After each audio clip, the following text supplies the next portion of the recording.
Okay, take two. This is the first installment of a series of videos on the Kosher Jesus, on the notion of the Kosher Jesus, on the controversy surrounding the book Kosher Jesus by Rabbi Shmuley Boteach, and the notion of historical Jesus research, which I already have a number of other videos on. The first thing I want to point out is that this is a physical book. This is a book. This is not an article with a few excerpts on Haaretz, as Rabbi Wolf and others who called for all sorts of, preposterous things against Rabbi Boteach, had as their only resource available on this. It's an actual book, and when you respond to something and you want to do so in a scholarly manner, it helps to have read that thing which you're responding to. So if you're going to say Rabbi Boteach is an idiot, Rabbi Boteach is the anti-Jew, if you want to say whatever about him, if you want him to be kicked out of Chabad, as Rabbi Wolf has called for, then, maybe you should read the book. Really, there are some psychological and sociological issues that I think underlie the offense that Chabadniks have taken to this book, Chabadniks in particular. I haven't heard any outcry against this book in Reform, Reconstruction, or quote-unquote conservative Masorti circles. Haven't heard any. I haven't heard one single Jew take any offense to this book. And that constitutes the vast majority of Jewry. So it seems that these criticisms are coming out of Chabad, which, ironically enough, Rabbi Boteach points out in some of his discussions on this book. It's an organization where people thought, and many still think, that the Rebbe, Menachem Mendel Schneerson, was Mashiach himself. And this is not actually a bit of esoteria. This is well known that they thought this, and many still think it. There are billboards that were put up that said Mashiach now and had a picture of Schneerson. Was fairly openly discussed in the Chabad movement. Now, it's less so, because the majority of Chabadniks have realized, as Rabbi Boteach has, that the man died without fulfilling the messianic prophecies, and thus he's not Mashiach. However, there are there are a disturbing number of Chabadniks who do still think that he is Mashiach. Some actually thought he was going to come back in the year 5771, an allusion to his former address. And, as such things, such expectations and prophecies tend to do, they disappoint. And he did not come back from the grave. This didn't surprise anybody really, except for those whose cognitive dissonance now has just caused them to revise and revamp expectations. But the majority of Chabadniks don't think that anymore. But they did. And there's been actually a lot of discussion, even books. The Rebbe, the Messiah, and the Scandal of Orthodox Indifference is a great one on the subject. To a lesser extent, this is also mentioned in 50 Jewish Messiahs from the Galilee to Crown Heights. But it's well established. If you don't know about it, it's probably because you just don't run in those circles. But this is a well-established fact. So it is sort of the pinnacle of irony that it is Chabadnik rabbis who are leading the offensive against Rabbi Boteach, who himself is a Chabadnik. Maybe not for much longer. maybe he'll find another home in Jewry that's more suitable for him, much the same as Matisyahu did. Chabad seems to be doing an effective job at alienating people who are interested in critical thought. So who knows where he might end up. Nevertheless, I say that to point out the fact that Rabbi Wolf did not have a physical copy of this book.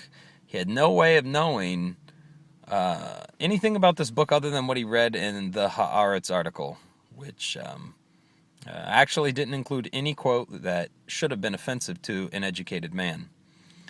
But Rabbi Wolf, as educated as he might be in the primary sources of Rabbinic Judaism, is not educated as a historian. He's not educated as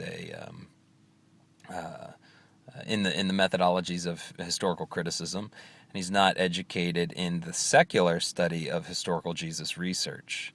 That is to say, in the historiographical work and methodologies of distinguishing the historical Jesus from the Jesus of Christian mythology, which this work is concerned with, is solely concerned with. This book is not a quote-unquote Messianic Jewish book. It's not a Jews for Jesus book, so-called. It is a book written by an Orthodox rabbi about history, about, whether he knows it or not, about employing historical critical methodologies to differentiate between a historical figure and a mythological figure based on a historical figure. Now, if that's offensive to anybody, it's offensive to them because they're uneducated. It's plain and simple. And Rabbi Boteach, in his response to Rabbi Wolf, said as much. But this is obvious to almost every Jew in America. This is not something that needs to be explained to most Jews in America. In fact, most Jews in America don't even know about this controversy because most Jews in America are not quote-unquote Orthodox. That's another discussion unto itself. That's not to say most Jews in America aren't observant. That's to say most Jews in America do not subscribe to a movement and theology named after a word that simply doesn't exist in Hebrew. Orthodoxy, of course, has no Hebrew equivalent, and it's a Christian concept. There are a few things that we can say are orthodox in Judaism, such as the oneness of God. But Judaism itself is an orthoprax religion. It's not about a long list of dogmas. But this is another issue unto itself. Let's see. Now, the book has some great reviews. He's got reviews from all sorts of people, including Christians, who admit freely that they disagree with this book. So, what do we see here from Dr. Michael Brown? This is probably important for people who think that there is some reason why they should oppose this book to read. While I find myself in profound disagreement with point after point in this book, most particularly Shmuley's reconstruction of the New Testament. Wait. His reconstruction of the New Testament. That means he's not accepting the New Testament as a primary source uncritically. He is using discernment and historical critical reconstruction. So let's continue. And his passionate rejection of Jesus as our Messiah. Okay. Point 2, that the critics of Rabbi Boteach have apparently not realized. Why? Because they didn't read this book. Dr. Michael Brown did. He did read the book before he wrote this review. He was given an advanced copy. Rabbi Wolf et al. Were not privy. They weren't privy to this. They didn't read this before they ran off at the mouth, so to speak. I am thrilled to see an Orthodox rabbi embracing Jesus as a fellow rabbi, not to mention as an important figure in Jewish history. In fact, this book might be described as America's most famous rabbi meets the most famous rabbi of all time. Let's see. Another one of these.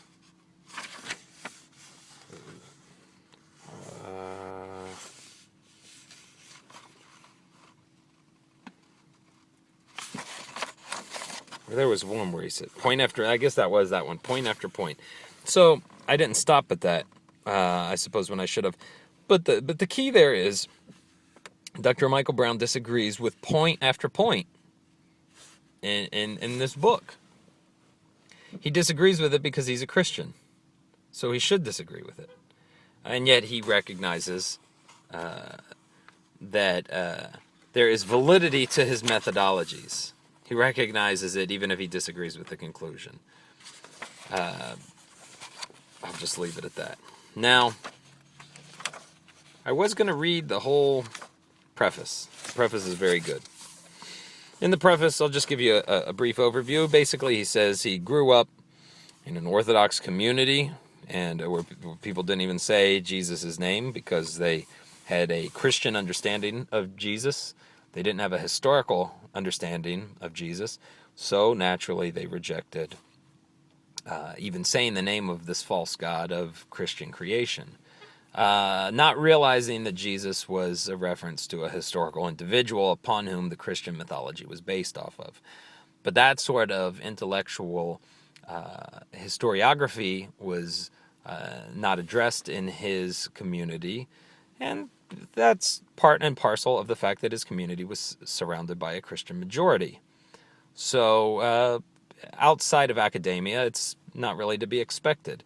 Until now, we're living in a different age. We're living in an age when information is more accessible, where ignorance is not as excusable. And so this book comes as a welcome addition to that process of being an informed Jew. So he says, we understood Jesus to be as anti-Jewish as his followers. Was he not the Jew who had rebelled against his people? Was he not the one who instructed his followers to hate Jews as he did, instigating countless cruelties against those with whom God had established an everlasting covenant? Was he not also the man who had abrogated the law and said that the Torah is now mostly abolished? In truth, Jesus was not that man. This is important. I know you don't have this book, especially if you have strong opinions against it. You don't have it. So you have the strong opinions and you haven't even read it. But what does it say? In truth, Jesus was not that man. That's the point. That's the point. So how do we know he wasn't that man? Okay? So get off your YouTube videos and your Facebook editorializing and read the book. That's the point. Unless you've gone to school to understand historical Jesus research and the methodologies employed therein, the methodologies, the criteria for determining probable historicity, if you haven't studied these criteria for historical Jesus research and the third quest of for the historical Jesus, then you're not going to know what any of this is about. If it sounds like I'm speaking a foreign language to you, that should emphasize just how utterly ignorant you are on the subject. And if you are utterly ignorant on the subject, that's fine. If you just don't care, if you say, I don't care about Jesus, I don't want to, okay, that's fine. But speaking on something that you're utterly ignorant and ill-informed on is something that you don't know the first thing about. Criticizing, demeaning, and calling for the excommunication from your sect of Judaism of a man who's a distinguished rabbi, a well-known, the most famous rabbi in America by probably everybody's standards. Doing that based on the fact that you're completely ignorant of a subject and the methodologies used, the criteria for determining probable historicity in a subject that you've not studied. This is unforgivable. So, in truth, Jesus was not that man. The more I studied the matter, the more I discovered Jesus had done none of these things. So, without continuing on there, what's he say here on the introduction? We think we know who he was, the inspiration for the world's most successful religion, the deliverer of faith, love, spiritual inspiration, and religious commitment to billions of people the world over for 2 millennia. Christians see him as the Son of God, both wholly human and wholly divine, whose example, compassion, and self-sacrifice are a bulwark for the faithful worldwide. But is that the whole story? Okay. This question has dominated my 20 years of in-depth study. 20 years of in-depth study. Now, I can tell you, I've studied more than 20 years. I'm a 35-year-old man. I've studied this subject for more than 20 years. More than 20 years. I've studied the subject more than Rabbi Boteach. From a young teenager, just slightly longer than him, I've studied the subject, not of Jesus, but of the historical Jesus and differentiating him. But I can tell you that 20 years of research into this subject is nothing to sneeze at. And if you haven't done that, and you're going to criticize this man, well, that really says more about you than him.